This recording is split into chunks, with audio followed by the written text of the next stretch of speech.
Welcome to Cambridge Forum. My name is Gail Leftwich, and I am the director of Cambridge Forum.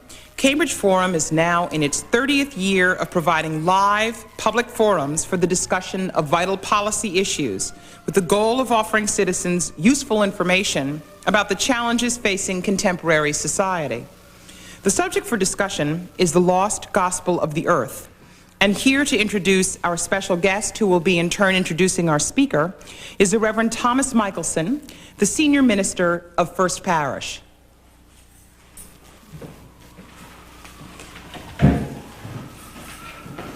Thank you. I had to go shut the door so that we could hear over the fire engines.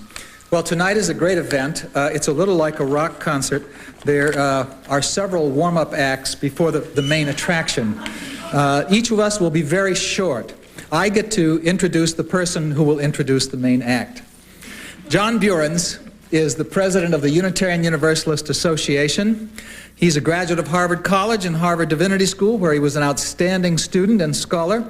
He has served 3 Unitarian Universalist congregations in his career with great distinction in Knoxville, Tennessee, Dallas, Texas, and Manhattan, New York. Dr. Beurens is one of those rare activists who is also a fine administrator and a leader with a keen mind and strong intellectual interests. He is equally comfortable leading a large organization, raising millions of dollars, acting as a pastor to a group of people, or retreating to his study for cherished time alone with his thoughts, his books, and his pen. His ministries and his leadership, more recently of the Unitarian Universalist Association, have all been quite distinguished, not just by growth and good feeling, but especially, and this touches my heart, by strong social interests and initiatives. He has been for 25 years a leader in civil rights, in fair housing, and in advocacy for the mentally ill. I am really very pleased and honored as well to present John Beurens, a friend, the president of the Unitarian Universalist Association, to present our guest speaker.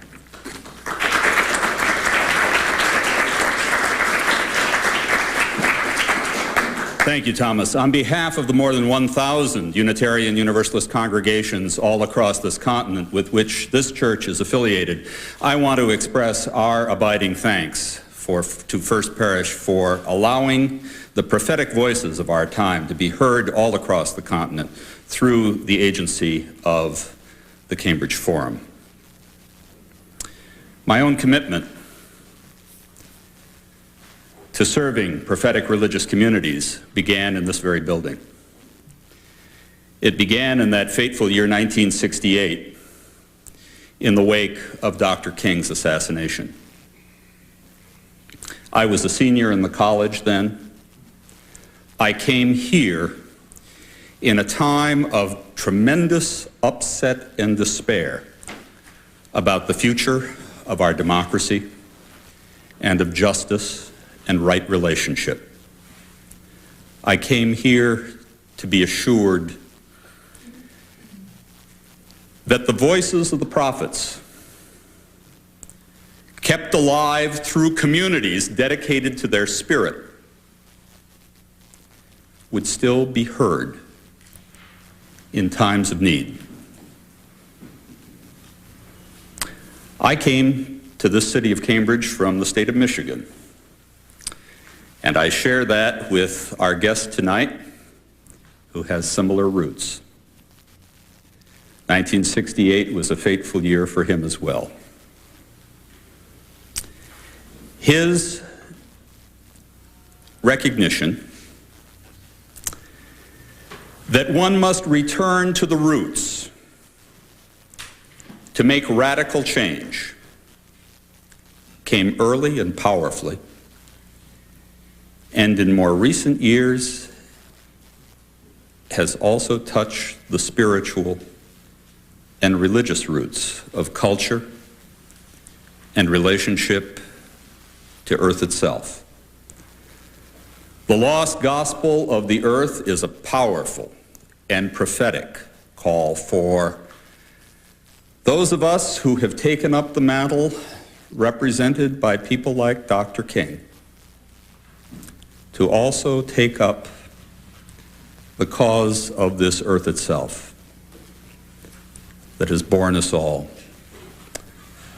with which, as the principles of Unitarian Universalism put it, we are part of an interdependent web,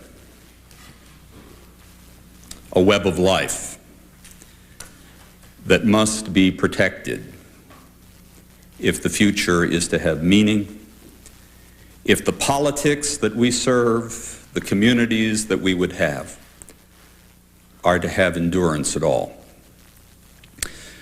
With 10 years of service in the California State Assembly, and now more than 4 years as a state senator, Tom Hayden has taken his always prophetic, always radically challenging and questioning voice into the very halls of power and helped all of us to recognize how vital it is that we integrate our spirituality, our politics, and our love of earth and being itself. It's a great honor tonight to introduce to you and to present one of the prophetic voices of our time, Senator Tom Hayden. That's you guys.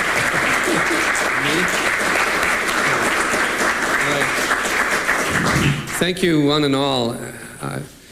I've been told to speak for 12 minutes and to be ready for lots of questions, and I'm happy to do that. I won't be able to cover all of the ground that I might like to, but the essence of what this little book is about, the Lost Gospel of the Earth, is fairly easy to summarize, although a lot of pain and a lot of thinking and a lot of frustration and struggle have gone into it. I've been in the California legislature for over a decade, and I serve as the chair of the committee that deals with the environment, with endangered species, with the loss of habitat, in a state that is wondrous in its environmental blessings, but is rapidly losing species that are indigenous only to California. Even the symbols of the state, the grizzly bear is extinct. The last one was shot in the 1920s. The golden trout, which is the state fish, is on the endangered species list or close to it. Habitat is declining. Hundreds of people are being arrested as we speak, trying to protect a stand of 3,000 acres of the last of the old redwoods in Northern California. About 10% of our redwood heritage remains. And one thing that I noticed was that while the environmental consciousness was very great, and while people were extremely intense about it over the past 10 or 20 years, 25 years, that there had been an absence of a moral framework from organized religion in the debate as I experienced it in the legislature.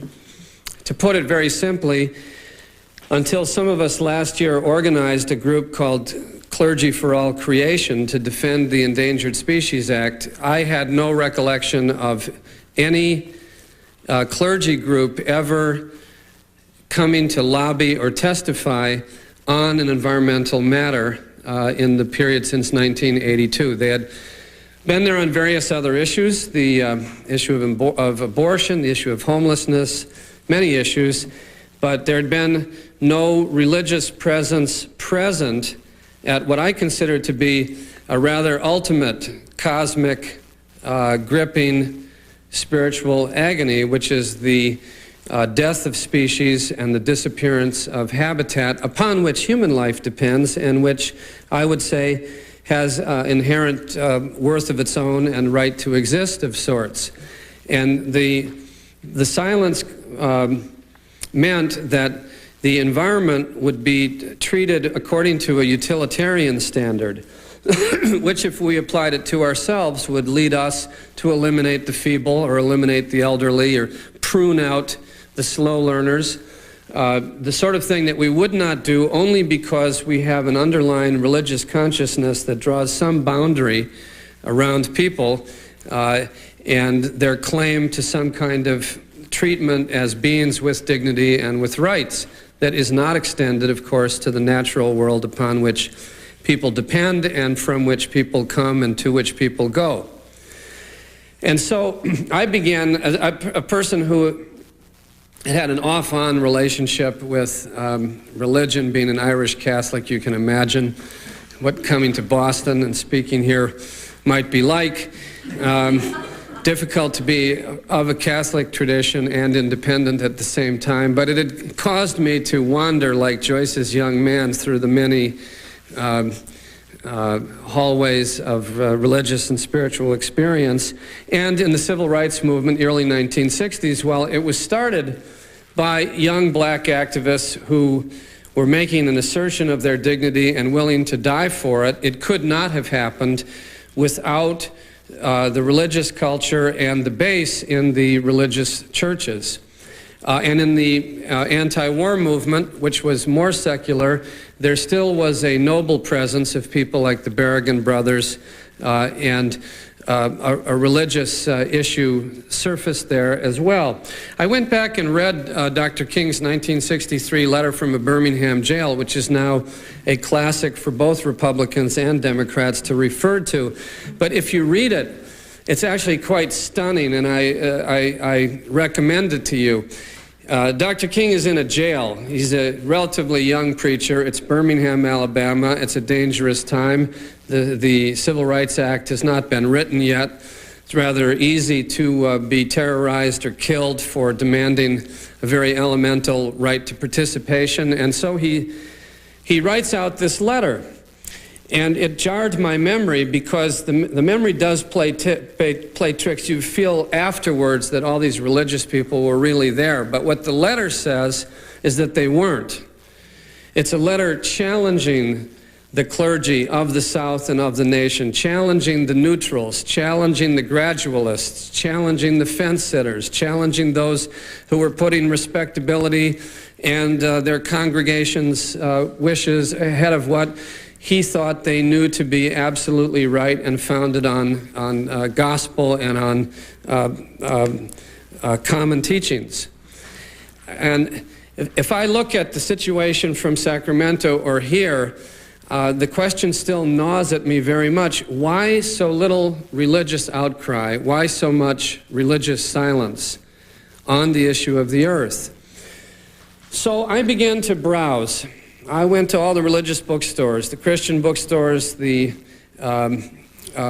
Hillel on the campus, the Newman Center around UCLA. And I just said, hi, I'm Tom Hayden. I'm looking for what you're selling these days that would be an introduction to a lay person that popularizes your teachings and traditions. Just looking, what do you recommend? And I picked up everything they had.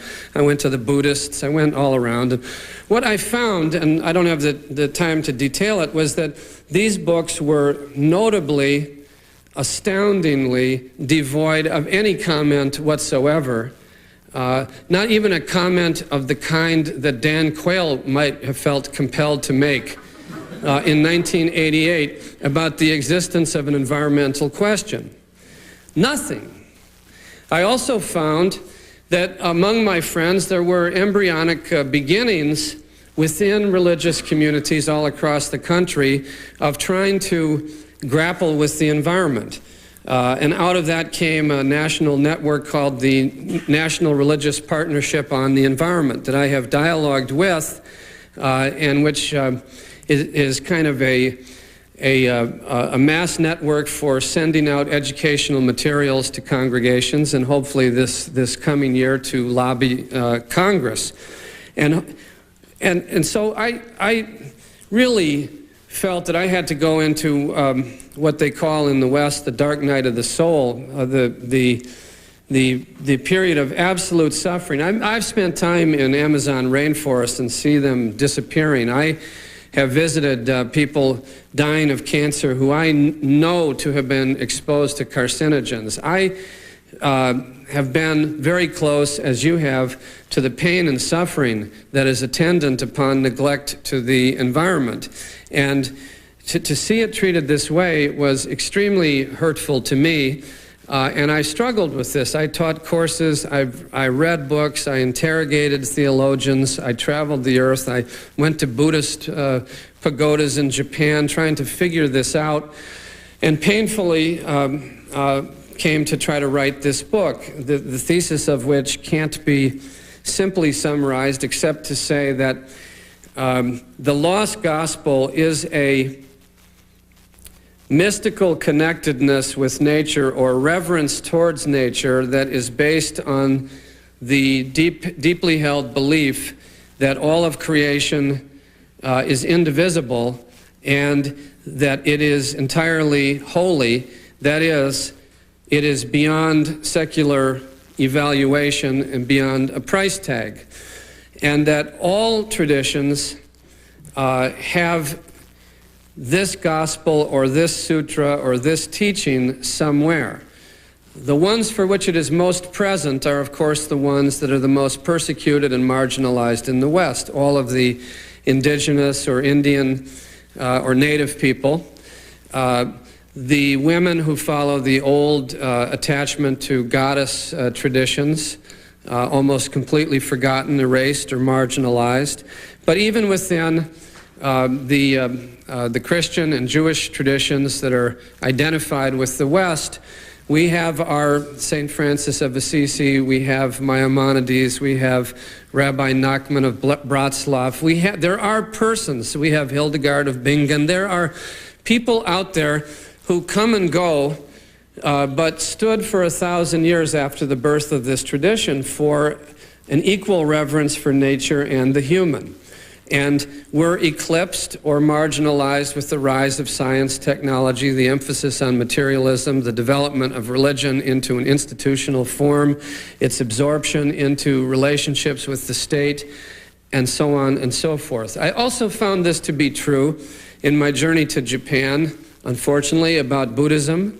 And so the lost gospel essentially means the recovery of a reverence for nature, the recovery of a connectedness with nature, and I don't mean that like a Lego or an architectural device. I mean on an intuitive understanding beyond words in which one actually feels or experiences the connectedness. Just as in any religion worth its salt, one feels the religious point of view instead of simply being able to mouth it or exculpate it or defend it against others. So that is basically my conclusion, that without a restoration of this lost gospel, which doesn't require you to leave your religious tradition, but requires a struggle to restore this lost gospel, without that,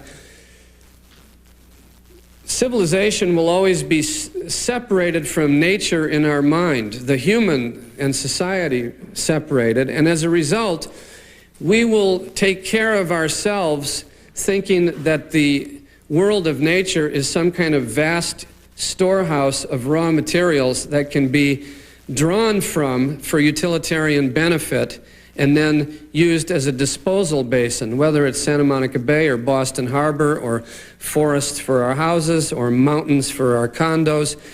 And when you put that in the perspective of a doubling of population and a reduction by half of resources in our lifetime, you can see a rather apocalyptic set of choices ahead of us.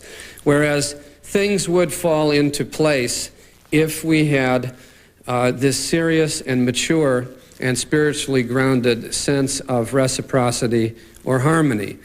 I don't know how to fight the battle without that. I do. There's one group of people represented by, I think, Newt Gingrich or Pat Buchanan, who twist the biblical tradition into a human claim of dominance over everything. They used to want to dominate certain sets of people. Now it's people should dominate nature and have this entitlement to it. And that leads to the most rapacious attitudes. Unfortunately, most Americans now are beyond that and more comfortable with what I would call the Al Gore point of view, which would be thought of as stewardship. That is, that somehow in the course of evolution, the Creator placed us at a key strategic moment to take charge. and that we have a responsibility to measure out the decline of the environment and nourish and restore it. This, to me, is a pastoral analogy to the shepherd, and it's far better than the first point of view. It's kind of like being a Reformed Democrat as opposed to a right-wing Republican in my view of the spectrum of things. I have some problem with the idea of stewardship because I can't confirm that God set us here at that point and that we've really done a good job of taking charge. It flies against my environmental understanding that we are stewards.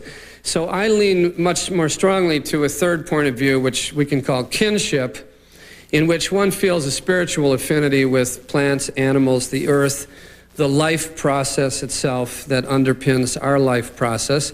And it's a sense of interdependence. We can argue that we have more power than this species or that species, but in the final analysis, when we die, we have to admit that nature has a power over us that we don't share. And so in a kinship model, one has more of a reciprocal relationship with the planet and with other species.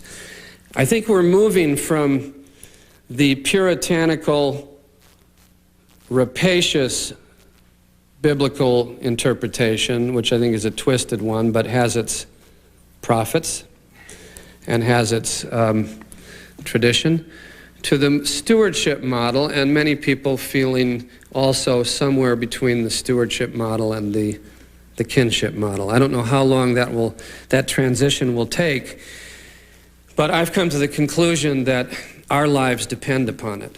And that's why I'm so passionate about this effort, and hope that you share these concerns and that we can have an evening of more personalized discussion about how each of us has come to whatever relationship we have with this lost gospel of our own origins. Thank you very much.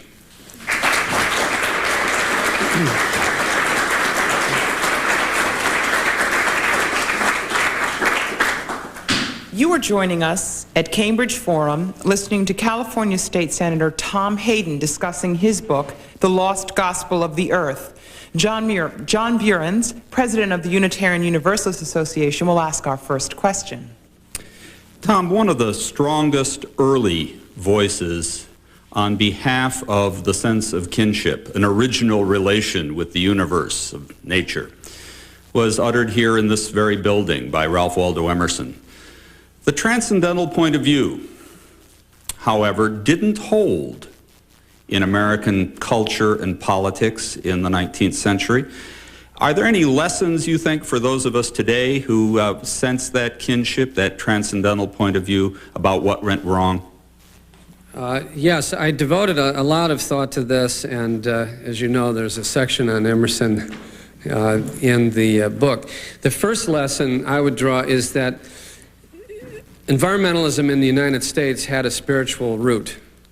It arose from a spiritual protest against what they called the iciness of Harvard Divinity School, the railroad, and oh my God, if they'd been alive today, they wouldn't believe that it's, well, they probably predicted we would come to the land of the mall. That's the important thing. It didn't start with a group of NRDC lawyers, much as I love them. It didn't start with a group of laboratory scientists, important as they are. It started with people, including John Muir, who were felt suppressed by the hierarchical and vapid doctrines of organized religion at the time, as represented not simply by professional religious people, but their own fathers, in the case of Muir. And they didn't abandon the spiritual perspective. They didn't even abandon Christianity. Emerson simply stepped down from the pulpit. But it was a lifelong view. Now, that's a long time ago, but I think that it's still extremely important that we understand environmentalism originally had a spiritual root and a romantic and transcendental root rather than a legal or economic or scientific one. And I don't know that they I didn't realize that Emerson was now out of vogue, which makes me really, really marginal, because I think people still do read him. I think young people particularly read his handyman, Thoreau, and they read him to a point of it being a fetish. It's just like with Al Gore's book, you can't get the president to implement it. With Thoreau's writings, you can't get people to implement them. But it is a very central strain of American cultural character. It's decentralization. It's community-oriented rather than federally oriented. It's ecosystem-based, and on the belief that the whole world is part of a holy creation that you're participating in and passing through. And these are qualities that I think are much needed. Where I do think, obviously, there are differences that are caused by the expanse of time and change of time. Obviously, back then, only white male property owners could vote.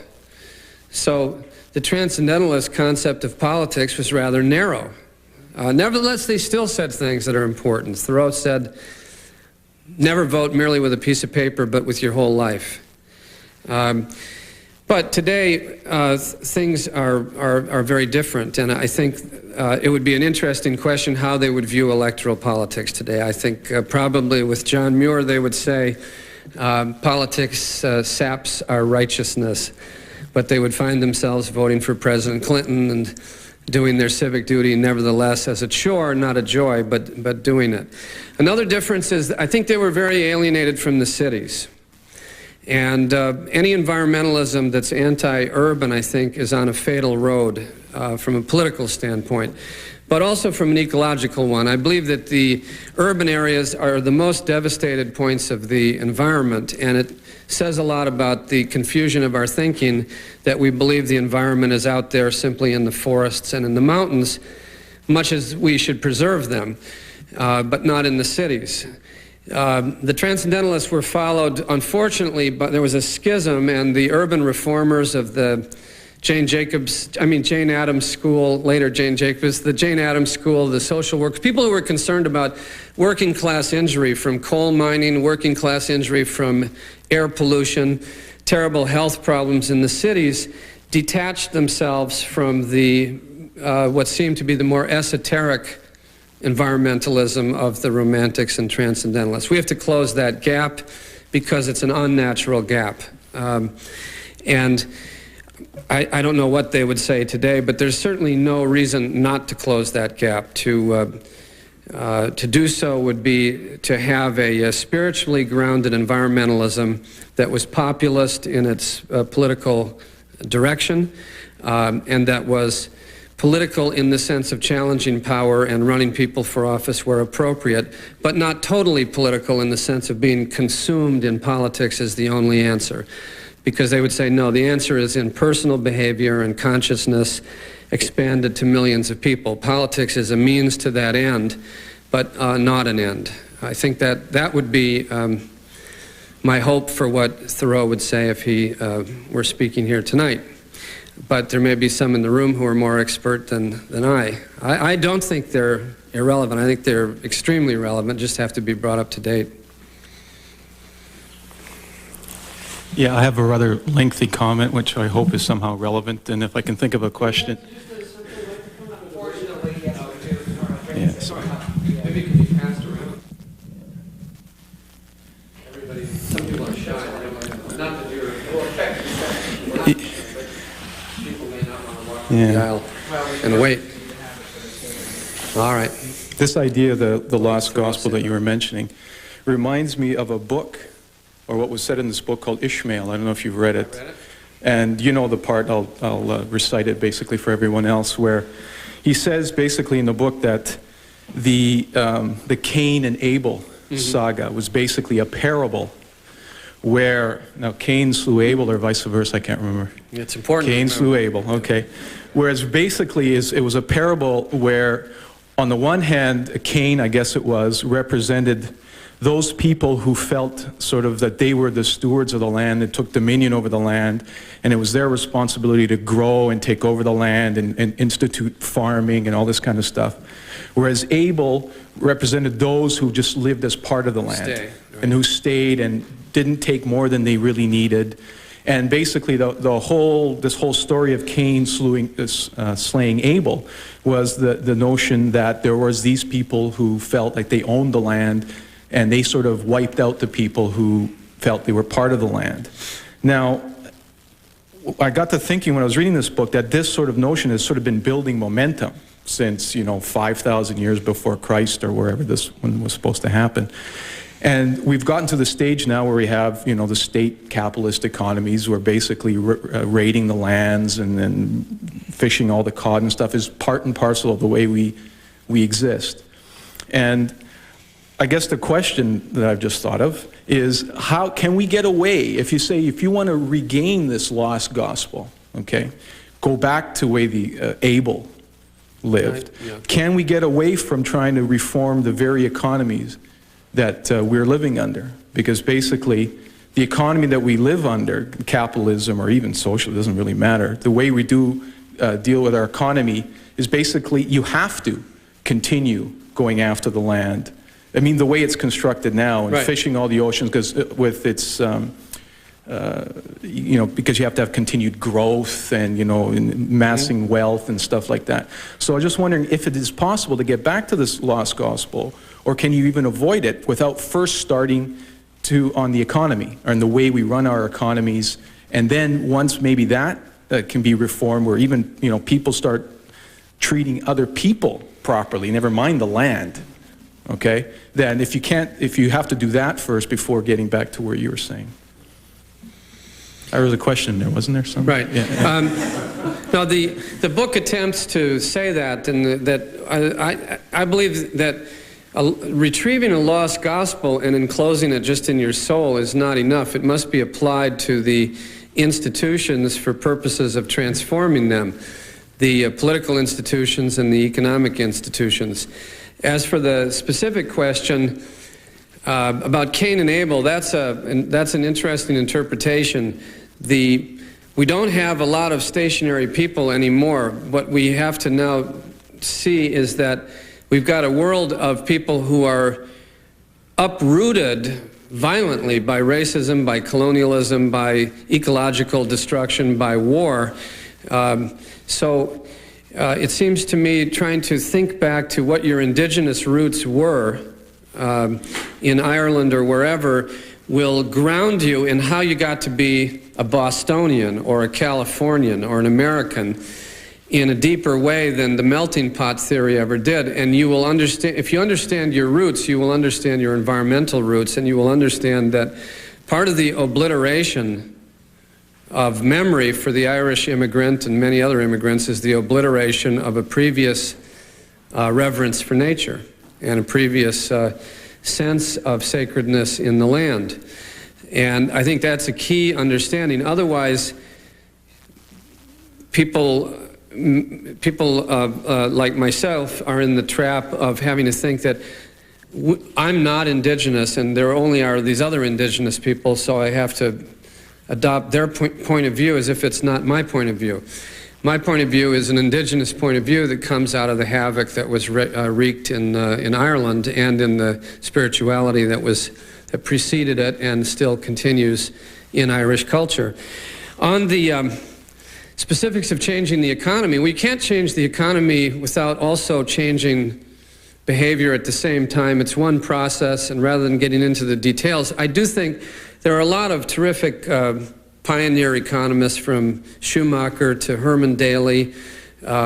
Even Al Gore's book, the economic sections of it, I think are right on, very good.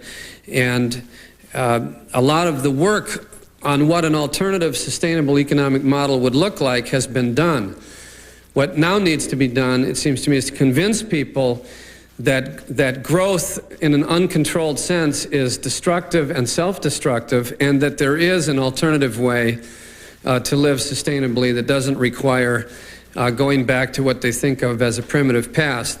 But besides making that argument, which I think a lot of people already believe, contrary to what we hear out of Washington, the real task to me is how you deal with the politics.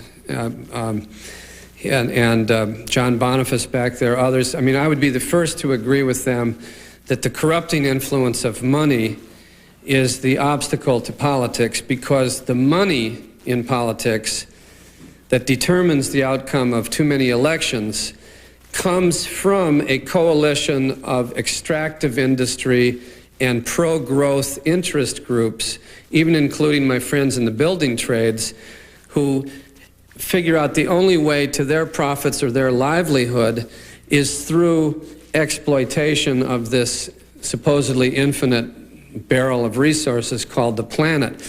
So politically, we have got to challenge that thinking, and you can't do it as long as politics is so dominated by money. So for me, as a politician, it's the Machiavellian nature of the state that I have to deal with. That's the blueprint for an alternative sustainable economy, I think, has already been written. It can be improved, but we can't get there without challenging the two-party Machiavellian nature of things. I wonder if the problem isn't human nature. In other words, you're talking about changing ideology or changing the state or changing the political system, but it seems to me that as long as human nature is the same, the problem may, in fact, be that. A few years ago, a woman, Karen Armstrong, wrote a book, A History of God, in which she suggested that any religion is possible, but the only ones that survive in competition with other religions are those that meet the needs of the people who follow them. I wonder if environmentalism isn't the same way. In other words, any view of the environment is possible, ranging from one extreme to the other, but the ones that are going to survive are the ones that work and that meet, that are consistent with human nature. Is there any reason to believe? By the way, I've been a chemical engineer and a Unitarian for 40 years, and I'm very skeptical of the environmental movement as I've seen it for 25 years. It seems to me that it has been loaded with incompetence, counterproductive activity like this $8 billion so-called cleanup of Boston Harbor, a squandering of limited resources. I don't see competent people running the environmental movement, including Al Gore, who may be a nice guy but is not a trained engineer. Trained engineers would not touch most of the environmental programs because they would not want to be associated with such irrational technological behavior. So my question is there any reason to believe that without changing human nature, you can achieve the kind of environment that you would like? The answer, I think, is that human nature is changing. I don't think there's a constant nature. Because if, just from an ecological viewpoint, we are the survivors of millions of years of human evolution. And we are only here because of the adaptability of our species so far. So to say that we have one nature, I think, is to obscure the fact that we adapt. So if you're right, and I think if you're saying that we're in a jam that threatens our species, the first reaction is denial and aggression and calling for the engineers to fix self-interested. To fix this thing. Yeah, so am I. The first reaction of a self-interested person is get rid of this damn problem by denying it and calling the engineers to fix it. We're at the tail end of that effort. Because we can't afford that and it doesn't work. So the other choice is to change our behavior by developing a new philosophy of life. And we will find that there is a philosophy of life that can be retrieved, that actually is more workable than the notion of being a little Lord of the universe, which is basically what we're currently operating on. So no, because we're adaptable and because we're survivors, I think you can go either way. Earth, watch out for us, because we'll do anything to survive. But on the other hand, our self-interest dictates that we dramatically adjust, and we can't adjust. We can't make an evolutionary leap physically, because evolution is not just physical. We are coded with creative capacities as well, and so our creative capacities have got to give us a bridge, a philosophy that explains the adjustment that we're now going to have to make. And that bridge, that philosophy, can't be totally unknown. It has to touch upon and recall parts of our own tradition, and that's why I think something like A Lost Gospel is the bridge. It's not...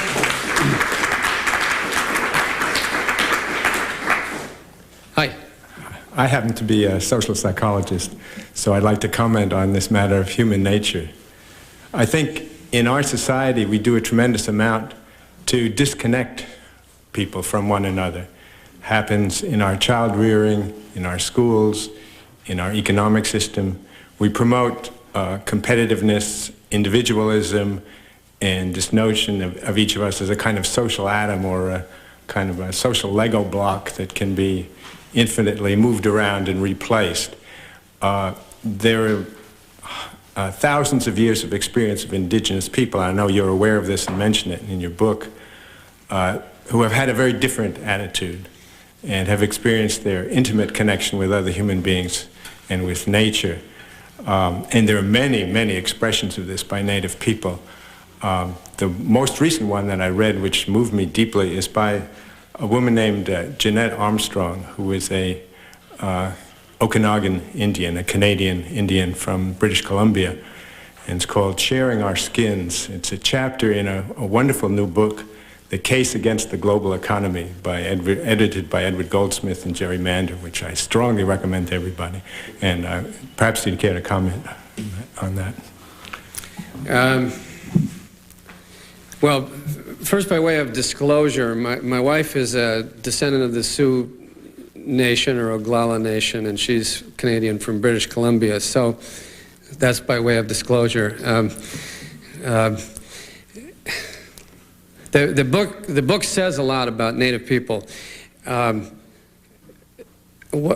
want to stress that it is long past time that we should not over-romanticize Native people. Having said that, I now feel that I have a permission to go ahead and do so. But it is extremely important that we not, like, out of guilt, have an incomplete or idealized version of Native America or Native anything, as the Europeans did when the first colonists here were taking Indians over and showing Pocahontas to the Queen, and she got sick and died. And there's always been this whole romanticism. But I do think that the best way to look at it is to try to understand your own indigenous roots and why they have been cut off and how they compare with other indigenous people. There are a lot of similarities between Irish people and Indians. In fact, the Irish are probably the Indians of Europe. But all tribes, all communities are rather different. The important thing is to get back to the indigenous and sort out what's obsolete and what should be kept and what was taken from you. In looking at this, I also took a little browse through the bookstores on social psychology. Again, not as an expert, but to try to absorb, what story is being told here. And if you take Freud as the dominant mind of the century, but you can also look at Jung or look at Maslow, which the book tries to do, or you take the introduction to psychology in the average community college, which I picked up, you find it is quite startling. Freud really argued violently against nature. That the chief threat, the thing he feared about most in life, was the overwhelming power of nature. And that civilization was built and erected against the danger of nature, which was said to be havoc, flood, fire, and above all, death, disease, and so on. And only a few times did he discover in his patients this thing that he called a reference to an oceanic feeling, which he said he'd never experienced, but it seemed to be what he called a bondedness with the universe. And he dismissed it as infantile regression that you had to overcome, which to me that's like a complete turning point here. And if he hadn't have done that, the 20th century would have been different. But to dismiss that as a regression to overcome, and then build this entire concept of the individual psyche as a little armored fortress against nature is so devastating to then what followed. So I get the community college book thinking, well, now we're past all that. We've modified Freud, and of course we have. If you're a professional in this field, you probably reject Freud anyway. But go pick up the intro psychology book. I don't know about this prestigious university here, but if you pick up the most common and popular ones, there's nothing in there about the environment. You browse through them backwards, you start at the index, and under environment you find actually the effect of two men urinating near each other in, I guess that's considered an environment. And what inhibitions that creates. Another thing I found was the sexual energy that is raised or lowered according to the decibel level of noise at discotheques. You go through the diagnostic manual, what is it, the DSM? There's not a single disease is referred to as having a base in the natural world or in your relationship or lack of a relationship with the natural world. It took Theodore Roszak to start this little effort, and it's a budding effort called eco-psychology, trying to analyze and do research and do counseling on whether or not mental illness is related to a dysfunctional relationship with the environment, or what states of mind are induced, encouraged, or discouraged by one's relationship. And I think it's going to be a rich field for the next several decades of this transition, people trying to figure out what the change is. I'll tell you one romantic or positive thing about Native people, until recently at least. They always understood, have always understood, that your relationship with nature can be a heroic one. Not it's your enemy, but it's a heroic struggle, and that a person growing up to become a mature person has to go through stages of separation from their family and introduction into the natural world, and that ritual experiences are extremely important at certain steps along the way. Now, what we in the Christian community have done is take baptism away from nature. And if you analyze it, it could be an immersion in water with a profound reverence and respect for water. Instead, it's described as a new birth in a new community called Christianity, severed from your original existence in water in your mother's womb, or your existence prior to that in the water of the universe. And Jung even pointed out that baptism is extremely important in severing people away from a infantile or ritualistic attachment to nature. I never knew that, that's what it was about. So some restoration of the psyche into nature is part of this gospel that we're trying to address here. Yes?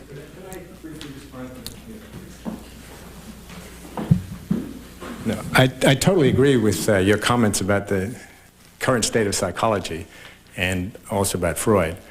I think psychologists, like the rest of us, we're prisoners of our culture. And it is very, very hard for us to see outside of our cultural conditioning. And I think it's that conditioning, as I said before, tends to separate us. My reason for mentioning Native peoples was not to romanticize them, but simply to point out this is not biologically given. Right. And the way we see things is very much the product of our cultural training. And I think we badly need to see what that is and to be able to let go of it. Thank you. Yes, sir. Much of what you've been saying seems to reflect, seems to be very similar to what the Greens around the world, Green Party in Germany is saying, what the Green Party in California is saying. And yet, it seems that when you mention politicians, or what people should do politically, you seem to keep mentioning Al Gore, who in many circles is regarded as just part of the problem, not part of the solution. How would you distinguish your perspective, from the perspective of green political activists, both in this country and around the world. It's a great question. I wish I could give you a better answer. I've spent very little time with the Greens in Europe and in California, so I can't give you an answer that I'm comfortable with, but I'm not under the impression that they're spiritual in the sense that I've described. Some are, some aren't. I try to, I think what they've done is great. In doing it, they've got a new problem of now having, again, seeming to separate the environmental issue, the quote green issue, from other issues. I work on political corruption, on rent control, on gang peace, affordable education, as well as environment, and feel more comfortable trying to put this all together as a whole, and I think they may be as well. With respect to 2 parties, 3 parties, 4 parties, this country is stacked against third parties, and it's very difficult unless you're Ross Perot, whereas in West Germany, or now Germany, you can have 11% of the vote, which is what the Greens got, and you can be in the foreign ministry or in parliament. You can't do that here. So short of a proportional representation system, which I don't see the powers that be granting us, it's hard to be green. I guess a compromise formula would be to be green within the 2 parties and run candidates against incumbent Democrats where it's appropriate, and try to take over the Democratic nomination in some parts of the country, or to run Greens locally where it's not partisan. I don't know in Boston, but in many cities, you just run on your name and your platform. It's not a Democratic or Republican system. With respect to Gore, I don't agree that he's a part of the problem. I mean, I think that's taking it too far. I think his book is a terrific book, and the lack of its implementation says more about the system than about Gore. It says that even with a great environmentalist as Vice President of the United States, you can't get the damn book implemented, because the way the system actually works can actually limit the ability of even the Vice President from carrying out his beliefs of only 3 years ago. That's, to me, the more interesting problem. If you say, well, oh, Gore is part of the problem, i.e. he sold out, he doesn't mean his book anymore, that can fit into another model that anybody that runs for office successfully is a failure. But if you believe that Gore's he actually believes these things, and he can only get a small part of them done, then we have to address the system and not have such dependency on one person. We've got to figure out how this apparatus of ours even thwarts a vice president. I have some ideas, you probably do too, but that's what I would analyze as the source of the problem, not Al Gore's will, because he's got all the will in the world. It's just the congressional system, the special interest system. He's blocked, and therefore we can't depend on who we elect for president until we also reform the system, get the money out of it, stop the extractive industries from writing bills in the halls of Congress, and all the rest of it, which is corruption is the problem, isn't it? It's a corrupt system based on attacking nature in order to build a gross national product. When all the enemies are done and all the terrorists are gone and all the communists have left the face of the earth, we'll still be at war with nature. That's the big one. That's what has to be called off. That's where the peace process has to begin. And I just don't think people understand that yet, but we're getting there. My name is Dick Iannantuono. I spent 15 years as a community organizer. I was in Appalachia with a group called the Appalachian Volunteers. And I had organized a strip mining coalition that lobbied for reform of the state strip mining law. And we were able to get the strongest strip mining reform legislation in the country. Yeah. And the reverence that people have for the environment down there And I spent the next 10 years in New York and Portland, Maine. I'm from New York, so I'm a city kid, really. But the reverence that people have for the environment that they don't have in urban areas amazes me. Talk about New Yorkie provincialism. I'm beginning a business now marketing holistic health products and trying to provide education for people around holistic health, particularly people who can't afford it, and trying to work in the third world community to bring holistic health to people. Even when I was in Appalachia, I couldn't fully appreciate the environmental issue until I started studying herbs and realized in a very concrete way that herbs feed us and that herbs heal us.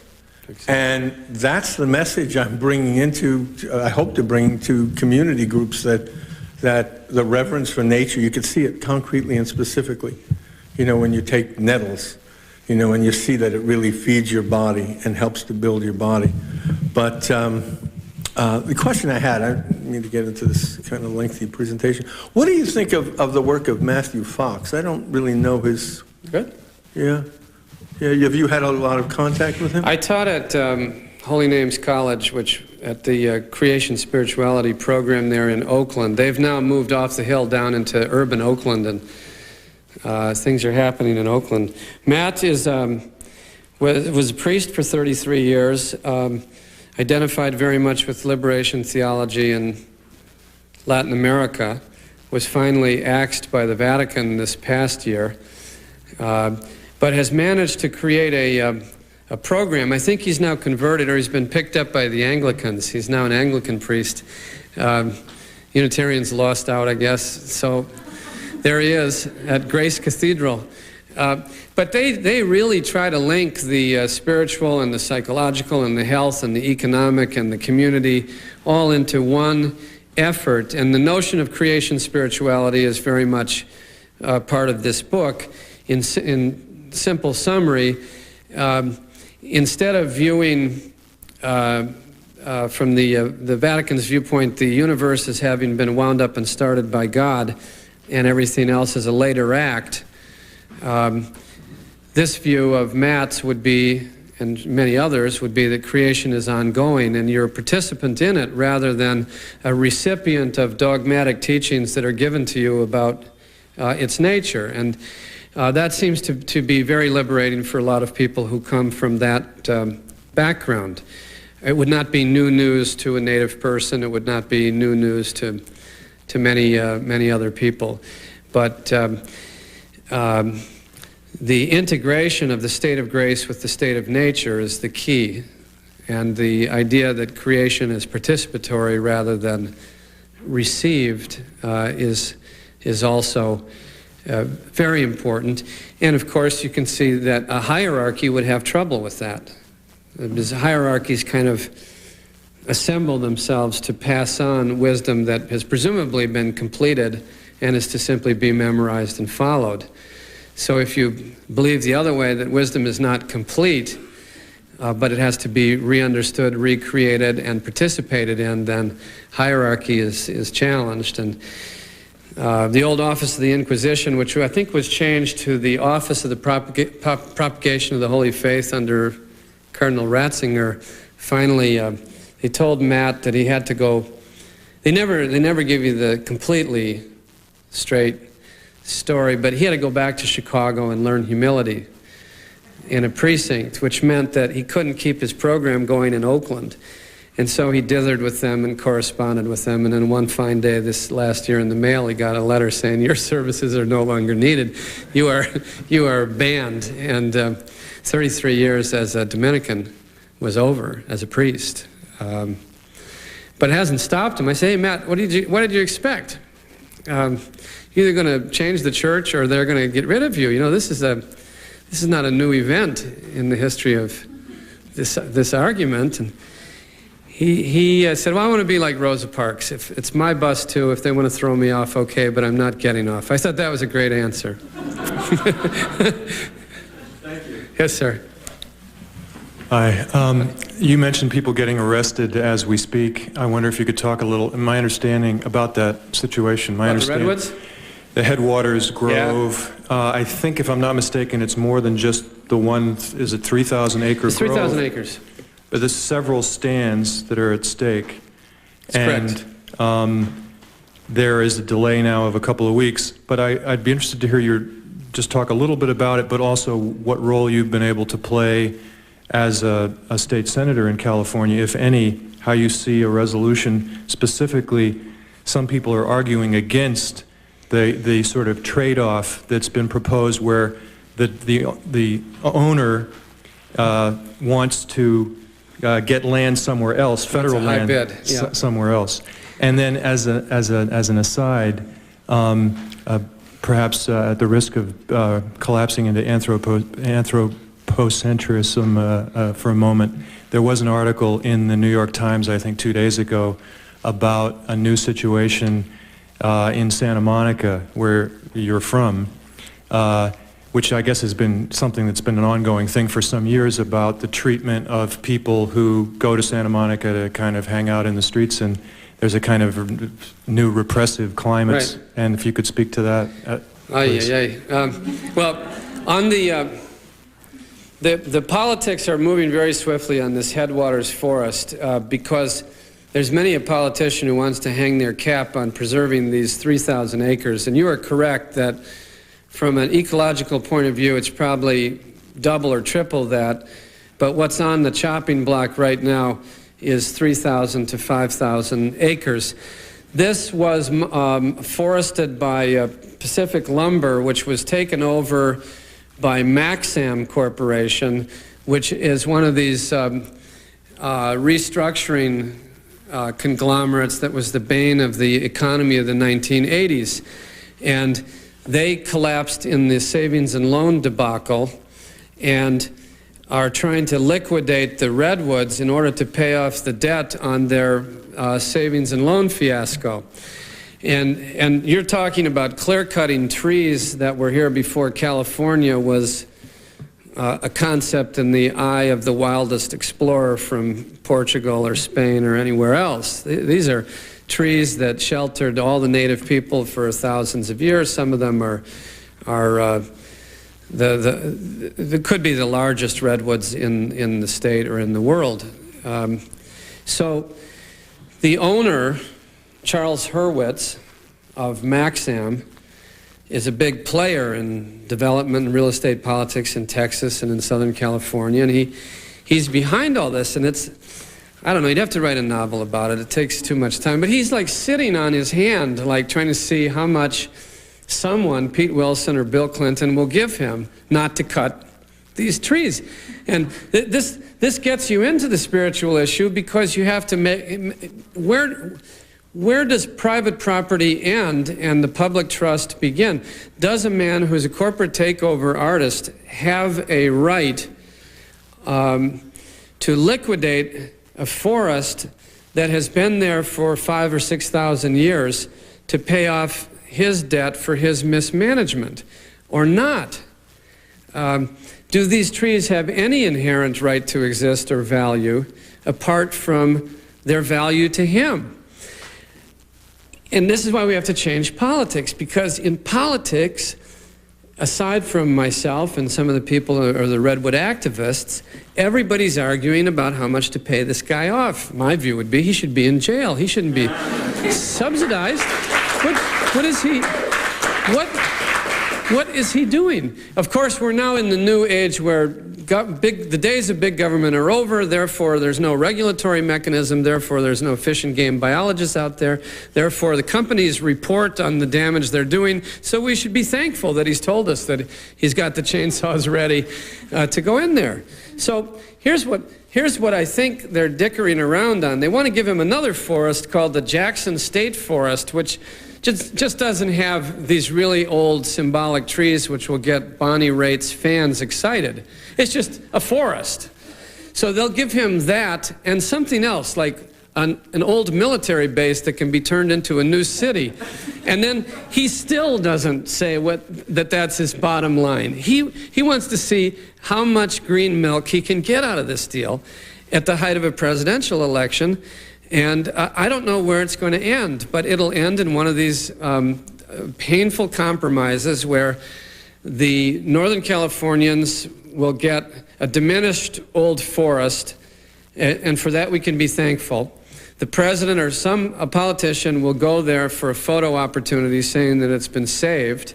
The developer will be paid off instead of punished and be given another forest to decimate in order to do what? In order to furnish Japan with condominium decks, which is where most of this wood goes. That's the end of the story in the short form. So there could be a victory, and we should be thankful for it, but it's in the process of the demise of forests. Do you have any role yourself as a state senator that you can play? I've been saying, I mean, I've been on this for 5 or 6 years, but the front line are the people who are demonstrating and getting arrested and bringing the cameras in. One guy, my wife is into this. She chained herself up to one of these fences, and they had to bring those, what do you call these amazing devices, the jaws of life, to cut the locks off. One guy upped the ante. I saw 2 days ago. He brought a huge barrel of, was it on TV? He brought a huge barrel of wet cement, and he plunged his hands into it until the cement hardened around his hands, so that they'd have to amputate his arms in order to get him. So if you're going to do the chainsaw, you just bring it down on the guy's arms first, I guess, and then move towards the redwoods. It was a pretty heroic act. I don't know what technological fix was available to, I don't know what's happened. We try to threaten Fish and Game to get in there and do something. We've denied a couple of Fish and Game commissioners their jobs. We have had hearings, gone there, supported EPIC, the group that whose lawsuits from the forest activist lawsuit have been very instrumental in getting this thing slowed down. But I think Charles Hurwitz is on good terms with both parties, probably, and in the end, he'll get to the bank with a lot of money, leaving behind a damaged forest and a destroyed savings and loan and a few other speculative ventures. And that's why it comes, I think it all comes back to not spirituality, but corruption. And corruption can only be answered by a spiritually based answer. You can't, but that's what we're facing. We're just being drowned in corrupt politics and business practices. So your last question. Hey, for the last 25 years, environmentalists have emphasized the need for people to use the private automobile less and use mass transportation more.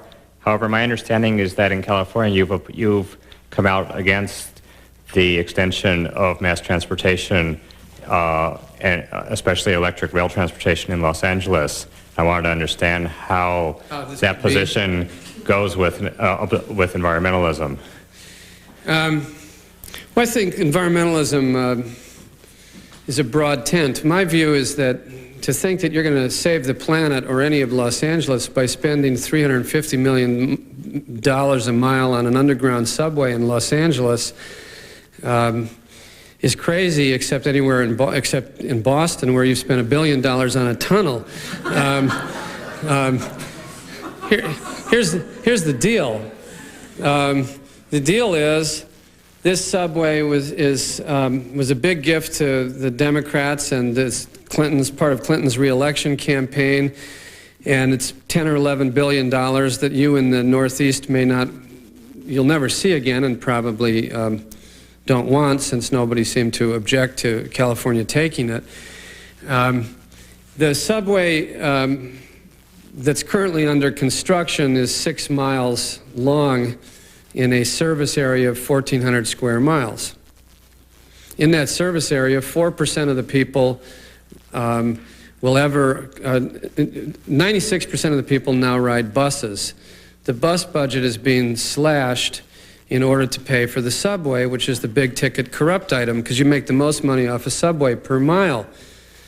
The subway is projected in the 6 miles as part of a 23-mile vision that will never happen because money's running out. But the 6-mile subway is supposed to take till the year 2001 and carry 45,000 people. These are the MTA's estimates.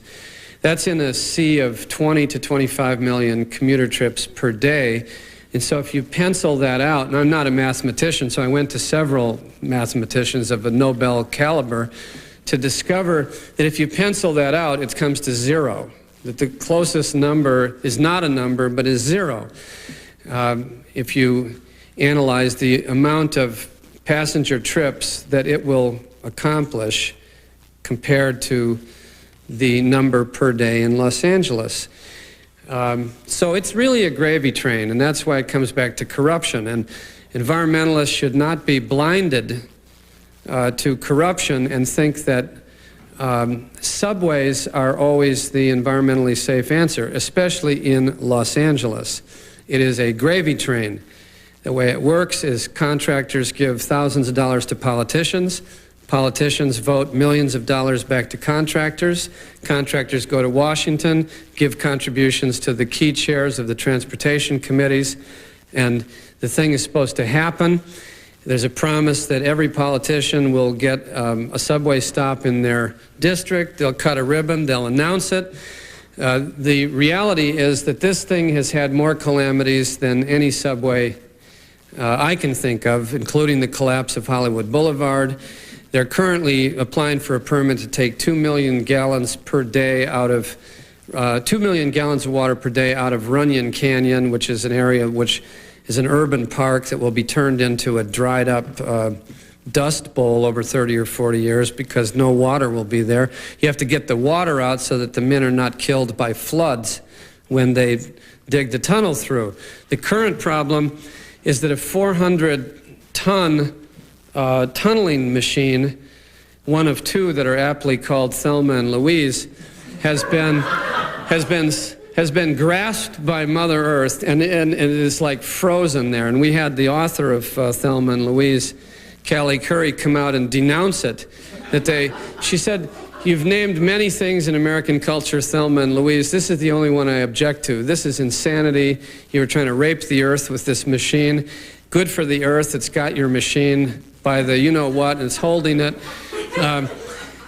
They said there'll be no problems tunneling under Runyon Canyon. Boy, I have a big problem. And you have to be a sap to think that this is a solution to any environmental issue. That's not to say that the car's the answer, but hey, I own an electric car. And it's not my fault that the administration retreated from the mandate in California to require that 10% of all new cars in California that are sold by major manufacturers be electric or zero emission. They caved in to the pressure from Detroit, where I'm also from, and from Ohio. And they're working on Massachusetts and New York to roll back the electric vehicle mandate. So we could have had electric cars coming out of California. Instead, we have Thelma, basically rolling around in the earth. And what are you going to tell working people? Don't go to work anymore because we don't have a subway? They have to go to work. And if they would change work hours, it would at least decongest the streets a little bit so that you don't have cars going 14 miles an hour polluting the air. But the employers are stuck on the 8-hour day, starts at 8:30 a.m., ends at 5 or whatever. So all traffic goes into gridlock. I almost died getting here trying to find a way to the airport the other day. I know what it's about. But what you need is to change the work hours. You need to do more telecommuting, more and then you need to have natural gas-driven buses. You got to have jitneys, then some light rail. But remember, Los Angeles isn't laid out in a square. Anybody who says, "Oh, we know where people will live and what they'll be doing in 40 years, so we'll run this 10-mile track from A to B," ought to be hauled away, because no one has ever been accurate about this. I'll give you an example in ending, and then I wanted to read something. If you think the subway is bad, wait till you hear about the Green Line, which runs along the center of the freeway from the South Bay towards the airport. This is supposed to be $400 million. It turned out to be $900 million. It's supposed to carry 70,000 people, carries 4. Supposed to end at the airport, ends at a miniature golf course. Why? Gravy train. There is no other explanation. They have no interest except making money off of the federal system any way they can get it. They said, we'll need this for 50 years for our defense complex in the South Bay. Then the Cold War ended. Gone. What defense industry? They said, build it anyway because we've got to do something with the defense cutbacks in our economy. We have to have jobs in Southern California. So they hired guys who are probably from Louisiana and Alaska, tunnel rats, to come in and build this thing while the guys are committing suicide or damn near in the aerospace industry. And the last thing in the world they need is, is a ride to a miniature golf course 3 miles from LAX. So don't get me started. I mean, it's a corruption, money, mammon. That's what you've got to clear out first. Otherwise, all these fine-sounding things are just somebody's clever way to make money. If we could get the intelligence that people apply to the ways to scheme to make money off the system applied to ways to reduce consumption and waste, we'd be in a great place. Could I read you something in ending? I want to emphasize that I'm not what I sound like. I'm actually I am a very humble person, and I don't want the education or miseducation that I was given to be given to my children or grandchildren. So I just want to remind you of how I was raised to think and what it took me to even begin to make a different sense of the world. I'll just read you a couple of things. This is about air. For nearly all of my life, I was unconscious of the act of breathing, although I could not have lived 5 minutes without it. Achievement-oriented and racing along, I often felt out of breath because I was expending energy outwardly towards society. Consequently, I thought of breathing air as the equivalent of pumping gas into my personal tank. Even during several years when I studied martial arts, my attitude was that the karate master's concentration on breathing was in preparation to explode outwardly. I never had time for meditation, or as one Zen master has described it, watching over the breath. I tended to assume that those who needed meditation were simply less capable of dealing with stress than I was. To be honest, I am this way today. However, in recent years, I have begun to achieve an inkling of wonder at breathing. We don't choose to breathe. Both in its beginning and its end, breathing is involuntary. We breathe until one day breathing ends. These two moments mark the absolute boundaries of our life as human beings, a time in which breath is our constant and dependable companion. In the Bible, breath in Hebrew is ruah, which also means spirit and wind, and neshama means soul breath. In Greek, the same forces are meant in pneuma. In Chinese culture, qi means breath, air, life, force, and energy. In the language of the Inuit people, to breathe also means to make poetry. We are all breathing the same air that our ancestors did, the same air as those with whom we think we share nothing in common. We breathe through nature. The air we breathe is generated and maintained by trillions of active organisms, from bacteria and termites to flowers and redwoods. I breathe in oxygen and breathe out carbon dioxide. The trees in my yard give oxygen to me and receive the carbon dioxide back. How long has it taken me to understand that I breathe in relationship with a tree? Ours is the only planet in the known universe where breathing takes place. We all breathe individually, but there's only one breathing process going on. When we look at a NASA photo of the thin cradle of atmosphere around the Earth, we are seeing the breath of life. Water. I never paid attention to water. It was there on demand in the tap when I wanted it. I dismissed it as medical overkill, the doctor's advice to drink 12 glasses of water each day. Instead, I simply drove my body to dizzying thirst and reached for my water when I was about to collapse. When I was a student, no one taught me that we're mostly water. When I first learned that we all once floated around as embryonic selves in the sea of our mother's wombs, even with traces of gills or fins, I took it simply as physical evidence of evolution. I didn't receive this information as a revelation of a gift. I believed water, like air, was a resource to pump into myself when I needed it. So was gum or pizza. My kinship with water started really from years of fishing. From Michigan lakes to Alaskan rivers to Australian barrier reefs, I killed hundreds of fish for sport, for challenge, and conquest without any remorse. I dominated those fish with my boats and rods, my waders, my lures, my treble hooks. Sometimes I threw them back alive, but usually when I brought them to the boat, I killed them with a sharp blow to the head, often with a club. I frequently photographed my catch and sometimes mounted them as trophies. Then there came a time when I couldn't do more than catch and release if I fished at all. I had looked into the eyes of too many fish and suddenly experienced one day that there were feelings there: fear, bravery, and the pathos of mothers laden with eggs.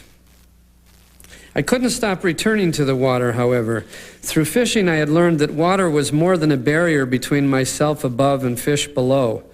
Water was an environment that supported life and had a life and integrity of its own. I learned that I was in a relationship with this water and the fish that it sustained. Over the years, I became able to instinctively sense where fish were and when they would rise. The water and the fish no longer were objects below me. They were a subjective presence in the moving depths, amidst the rock-laden bottom, the submerged forest, the layers of light and dark, the warmth and the cold. One day I felt the water inside me while being in the water outside me. The stream ran through me. I was buoyed by water within my body that swelled to join the river through the porous boundary of myself. Like breath and air, the water around us is the only such water in the known universe. Hundreds of millions of years have produced this gift. Soil.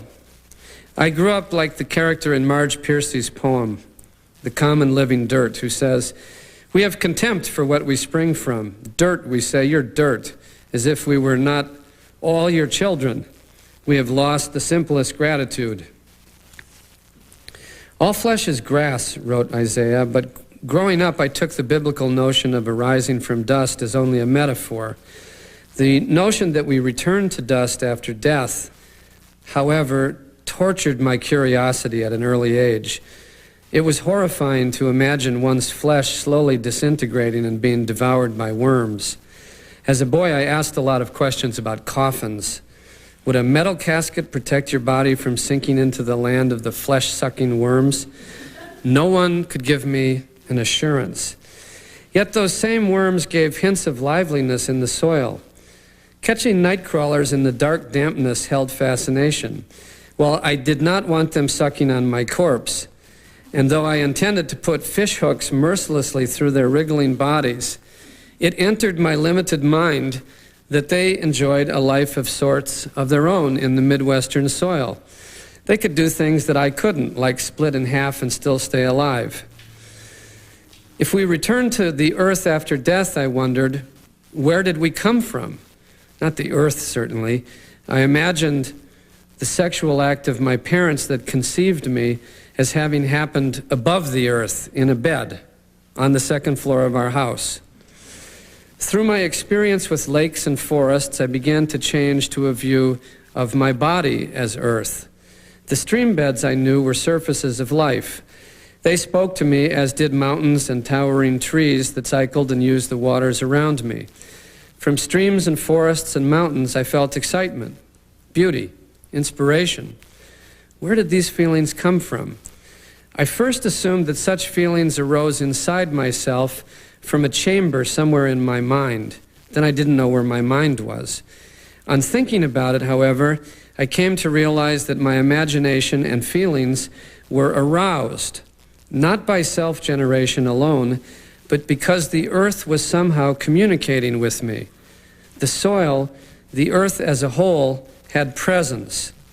The earth has its own energy, color, movement, sound, each with its unique subjectivity.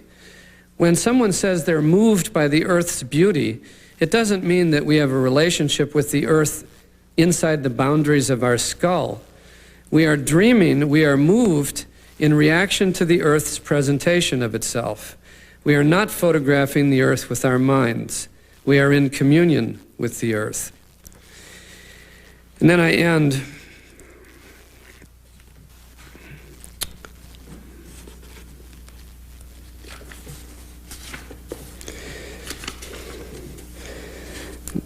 when a system like the Machiavellian state smothers our souls, we have no choice but to respond spiritually. We need a spiritual base to sustain ourselves as human beings. I have come to the conclusion that being spiritual is not a choice on a menu of selections, but a matter of understanding that we are spiritual. It is part of being human to be connected to eternity and to its cycles, to a living creation larger than ourselves. Those who accept a spirit in nature actually are gaining access to a powerful resource that lies within our grasp. To think otherwise is to perpetuate the illusion and the denial that we are separate from nature, or that our minds can understand and control its force. But how can we still claim to conquer, control, and manage a creation which is larger and greater than ourselves? The modern state and its adherents may attempt to dominate and transcend nature, but the effort is finally in vain. No state is greater than the state of nature. No government can usurp the governance of nature's laws of death and life. No executive can be chairman of the corporate earth. No planner can comprehend with their mind what is larger than mind. Machiavellian statecraft is idolatry. In trying to conquer nature to build empires, we have left ourselves weakened. We have forgotten another possibility, that of being modern villagers in the country of nature, souls participating in creation itself. It is never too late to remember the lost gospel of our origins. Thank you.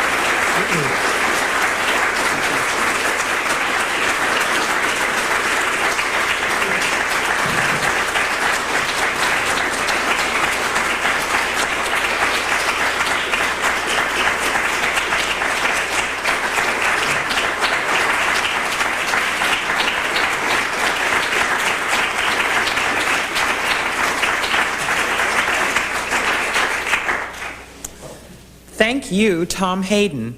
You have been listening to a program of Cambridge Forum, a free public forum in Harvard Square, Cambridge, Massachusetts, co-sponsored by the First Parish in Cambridge Unitarian Universalist, the United Ministry at Harvard and Radcliffe, the MIT Chaplains, the Lowell Institute, and the Friends of Cambridge Forum. Our Cambridge Forum next week will feature author and columnist Jim Carroll. Thank you for joining us.